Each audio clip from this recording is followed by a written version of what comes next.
All right, guys, welcome back. We have an Outlander exclusive here. We are here with Michael Berryman, the one, the only. How are you doing today, sir? I'm doing really great. I figured a nice shout out would be appropriate. So I'm here in my little town of Grass Valley, and I just left the gym. It's noon here, so I'm having a nice ale at my local brewery while I'm looking outside at the lovely little town, Main Street, and talking to you folks. That's that sounds like exactly where I want to be here in like 10 years. Well, it's a hot and sunny day, and I was a good boy. Like I said, Yeah. you go to the gym, do a nice workout, stay healthy, and you can have a treat. It's a beautiful like town sound too. Grassville. Like that's a place that you have to go to the gym and have a midday ale at. Like you can't just not do that there.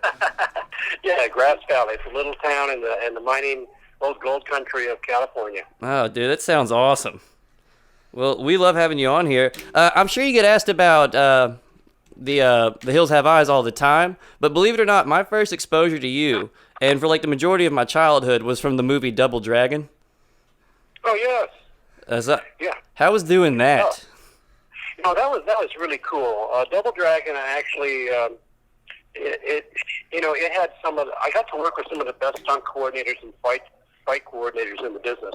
Oh, I would A lot of imagine. martial artists. I was pretty much hung with them in between work. And there's a scene where I actually get destroyed by an entity, and that was done in a soundstage, a green screen. So when I did the dialogue, they were showing on the screen, what I was supposed to be looking at. But when we were filming it, I saw nothing. Really? That's called acting. Yeah. That's incredible. I had no idea. I figured you were standing in the middle of that epic platform and everything. No, I was actually in a projection theater, and then the director was, they had the camera on me, and they go, okay, something's coming to you from your right. Duck, move, do this, and so it was. Yeah, it just was movie magic. pretend a shadow's mad at you and killing you, I would imagine. Exactly. And the Costa brothers were just a delight to work with. Yeah, I'm glad you mentioned that because it's one of those smaller films that actually had a very niche viewing audience, and it's a lot of fun. I caught it at the right time. I just played the video games. I was that perfect age, and it stayed with me. VHS copy. I think I still have the VHS somewhere in a garage in a box somewhere. It's a keepsake. Of course, save all your VHS tapes and LPs. That's got to be cool, too, Absolutely. to be like, I'm about to fight the T2. Like, that's got to be awesome. Yeah. But I got another thing I found out that you did that I didn't know about. I learned a lot about you, sir. Smoking in the boys' room with Motley Crue. Well, my agent at the time was old school Hollywood. He was I was like in my late 20s, and I assume I'm 70 now, so it's hard to turn that calendar back. Anyway, my manager called me up, and he was like, from the 40s and 50s. He calls me up and he goes, "Now picture a manager with white hair, kind of stern, a real stickler to detail and good contracts. His name was Lou Deucer, and he had a little Earl Flynn mustache. And he calls me up one day and he goes, "Hey kid, I got you a gig." And I said, that's a funny term to hear from you, gig. Even though he was very aware. He says, "Okay, you're going to go on a Saturday morning to this school auditorium. There'll be a bunch of kids there, and there's going to be a band, and it's a music video, and I hope you have a good time. They're big fans of Hills Have Eyes, so go have a good time." And I go, "What's the name of the band?" He goes, "Motley Crue." I don't think that's right, Lou. And he goes, "Well, just go have fun." So I checked it out. I knew it was Motley Crue. So I called my brother, who's a drummer and musician, and he said, "Oh man, those guys rock." So I checked them out, and then I had a friend drive me to the where we were filming because I knew they were hardcore rock and rollers.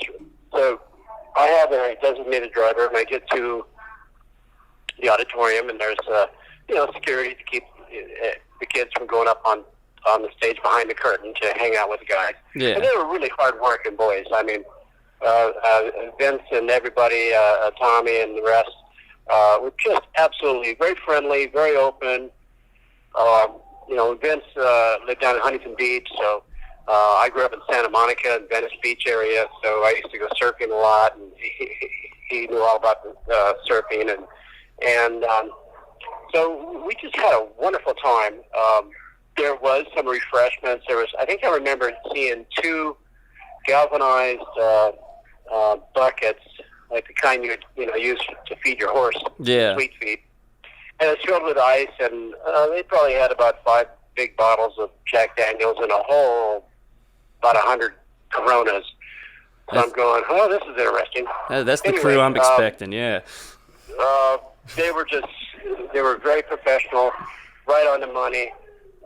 Every scene, every take was spot on. And when you have a lifestyle like they did, you're living out of hotels, you got groupies, you got your life, you got your family.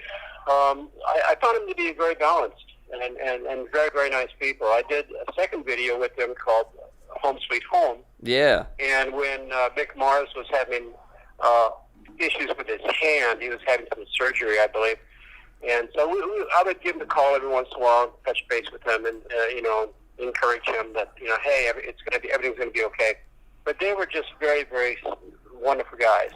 And at the end, when the principal when Tommy takes my wig off, I had been messing around backstage with the boys, and I said, hey, look, because you're a lot of amount of waiting in between takes. So I said, look, I can wiggle my ears. So we thought it'd be funny if I wiggled my ears, and so that's how that came about with the ear wiggle.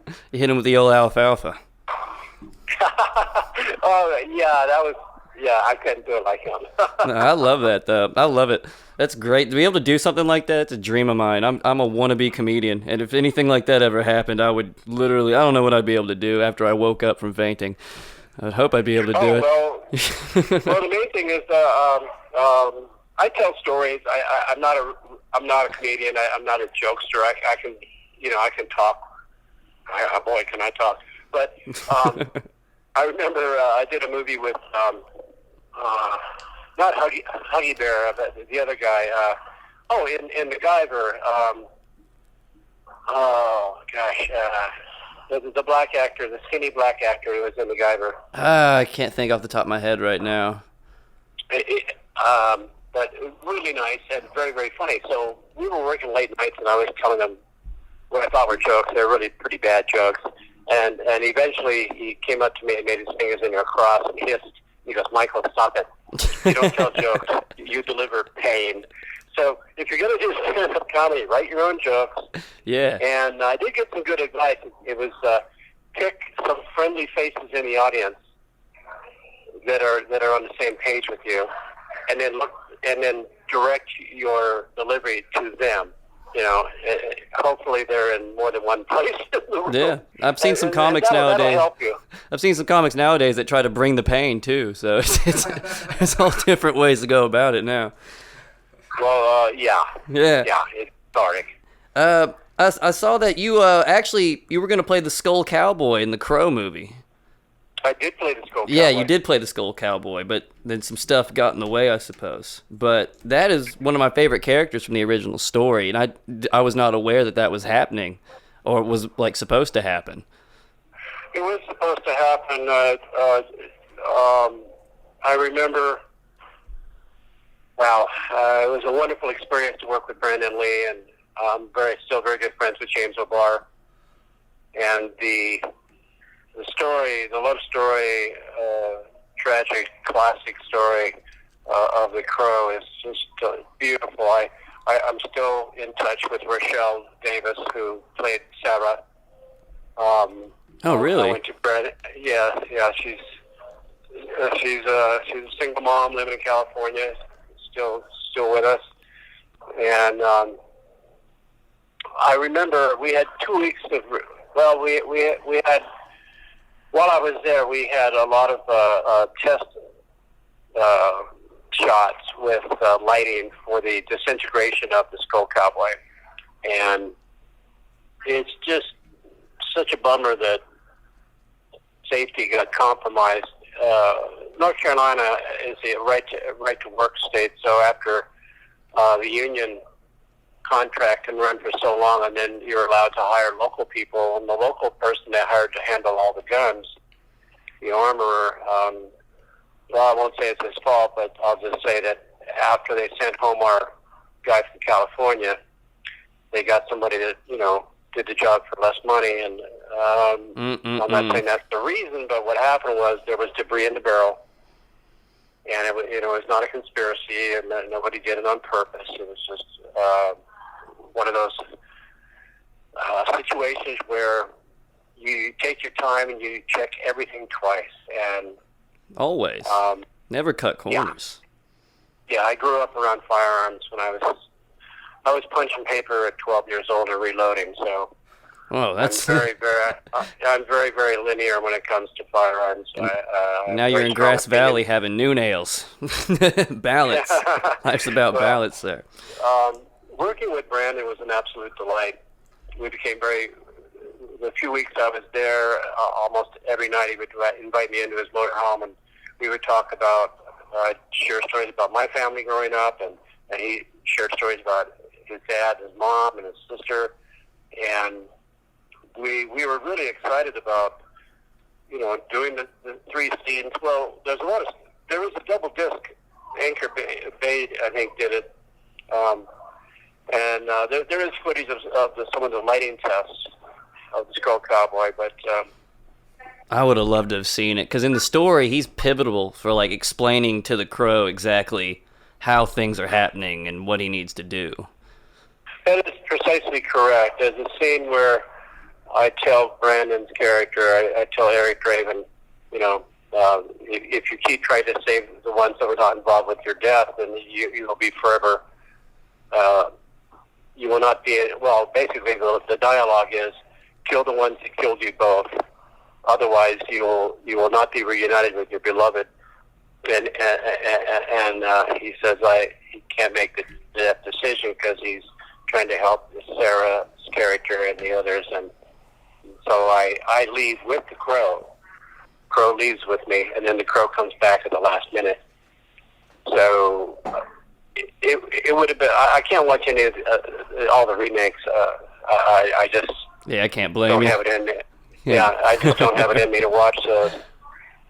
But it's a beautiful film. It's a love story. Oh, I love it. Based on a real tragedy, and one of my favorite scenes is the Halloween trick-or-treaters coming up in slow motion with the snowflakes on the sidewalk, and he's in Halloween makeup, and just that look and the smile. And then there's the scene where he's with Sarah's mother, and he goes, heroin is bad for you. Yeah, and he squeezes it out of her arm. Yeah. Yeah, God is the name for mother. Mother is the name for God in the hearts and lips of all children. I mean, there's some really wonderful moments. And then, of course, the choreography, I think it's, I forget who our fight coordinator was, but he's very, very excellent. And just to see the flexibility of Berryman, like when he comes out of the grave and he jumps over the headstone, I was right there in the mud. I was watching his feet. As his feet would slip, he would dig his toes in to get more of a firm grip and then launch the exact same to the inch height over the headstone and land in the same spot. His athleticism was, akin to his father's, yeah, you can't teach abilities. that. All those nice stunt coordinators. Well, actually, I was when I was very young, in my teens, I started weightlifting. I was a long distance runner. I took some taekwondo. I had some friends that took Philippine martial arts. The bottom line is, if it ever comes down to a situation, I don't go for style. I don't do roundhouse kicks. I used to do bail enforcement in California. Oh, wow. Occasionally, I would get a phone call, and we would have a meeting with everybody, and we'd suit up and just, make sure everybody Yeah. goes to where they have to be and be safe. But when it comes to self-defense, I don't believe in just pulling the trigger. I believe in being smart enough to exit the situation. And if I can't exit the situation, then I just have to play with the toys that are available. Yeah. And I just leave it at that. I agree with you on that one. Yeah, I mean, because a lot of people, there is a not a philosophy, but there is an approach to the situations where a lot of people think it's just over the top to solve a situation. But if you've ever been in the jury, or if you know judges and lawyers, which I do, when it comes to a situation, it's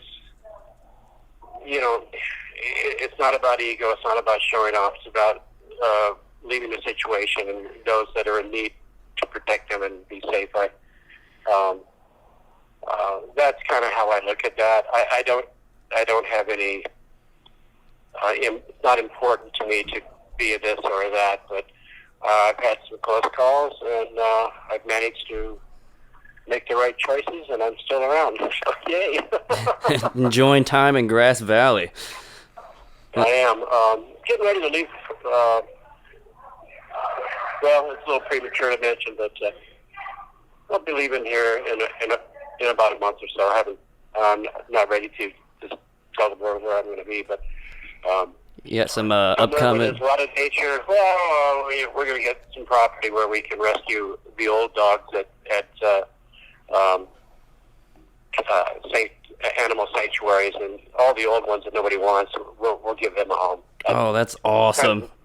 Yeah, that's how you do it. I've always wanted to do something like that. Like, if I had the money, I'd do it. I'd buy the big farm, get all the dogs. Well, you have a good yard, and Yeah. you can only take care of one. Take care of one. They really appreciate it. Yeah, I got a Dosh hound. She's stubborn. Oh, they're awesome. Yeah, she's a good dog. She just barks at nothing. She's wild. But you got any upcoming projects you want to let us know about? Sure do. There is a gentleman by the name of Jesse Burke, B-O-R-K-E. He's an orthopedic surgeon out of Arkansas, and he's also done some short films, and they've been winning awards all over the country. So if you Google Jesse Burke, and you'll see some videos. First one we did was called One Please, and it's about a little ice cream truck comes to town, and there's a cost for your ice cream. It won a lot of awards. Then there was Odd Happenings in the Tiny Tent by Play a Mime. And then there's another one he did called Cured. And he's really turning into quite the director, writer, producer. So I'd do a shout out to Jesse Burke. In a few weeks, there's going to be a festival that is going to show all of his shorts. I think it's in Texas. I'm not sure. But doing that, and also I'm at 120 pages on my autobiography. Oh man, I bet that's fun. It's very honest and it's a very good read so far. I've got about another 150 pages to go, and probably around the first of the year, I'll send it off to my manager, and we'll start talking, publishers and stuff like that. So that's the most important as far as projects. There's an old movie I did about 10 years ago, the only film by Andrew Getty. It's called The Evil Within, with Sean Patrick Flannery, Dina Myers, Fred Kohler, and I played the lead role as the cadaver. It's based on a nightmare. It's very, very arty. It's a really interesting film. It's called The Evil Within. I'm gonna have to check that out. The Evil Within. Yeah, you'll like it. Yeah. Andrew Getty. Andrew Getty. I'm gonna write that down right now. Thank you for that. Thank you for the time, too. I can't wait to check out your book whenever that's done. With the stories I've already heard about from you just now and stuff that I've read about you, you've got one interesting life, so I can only imagine what we haven't heard yet that's going to be in that book, and I cannot wait to get my hands on it. There's some very, very... I write the book as if I'm sitting down with the reader, and we're having a cup of coffee, and I'm just talking to the reader. How it should be. Cup of coffee or an ale at noon. Grass Valley, you and me. But a lot of autobiographies it just sounds like you're reading the IMDb list. Yeah. I did this and then I did that. And this starts from me as a child before I had skull surgery. It starts off with my first haircut, which is when I had my skull reconstructed because my father was at Hiroshima after they dropped the bomb. He was a Navy he was a surgeon. He was a brain surgeon with the Navy, and he was attached to the 3rd Marine Division in 1946. And I'm not a fan of atom bombs or weapons or war. I have just total disdain for that. And bottom line is, the least, aside from, he sent home pictures of vaporized human beings on the walls, so who were civilians. But anyway, I just hope our children and our grandchildren have a planet that's not unlivable, and I hope that we can all stand down and take care of one another instead of drawing a line in the sand, which causes people causes grief. Yeah, I agree. The more we see our common humanity, the better. I do have a Facebook page, and somebody did an official fan page. It's not me. But there is a green square. It's just my head kind of grimacing. It's from a movie Below Zero with Eddie Furlong. Pretty good movie. And if you go to my page, you'll just see what I'm all about. Animals saving people, people saving animals. Intelligent, important. Some stuff is very funny, and some stuff will make you scratch your head, and some stuff will make you cry. The point is, we're all in this together, and we need to get along. So to all your listeners, I just want to say thank you for supporting me for 40 years as a fan base. And if you ever go to a convention, just step on up and say hello. I don't bite. That's extra. We appreciate you, sir. Everybody check out Michael Berryman on Facebook. Check out everything he's been in and get ready for his book coming out sometime next year, hopefully. And, sir, thank you so much for doing this. My pleasure. Y'all have a great day. You too.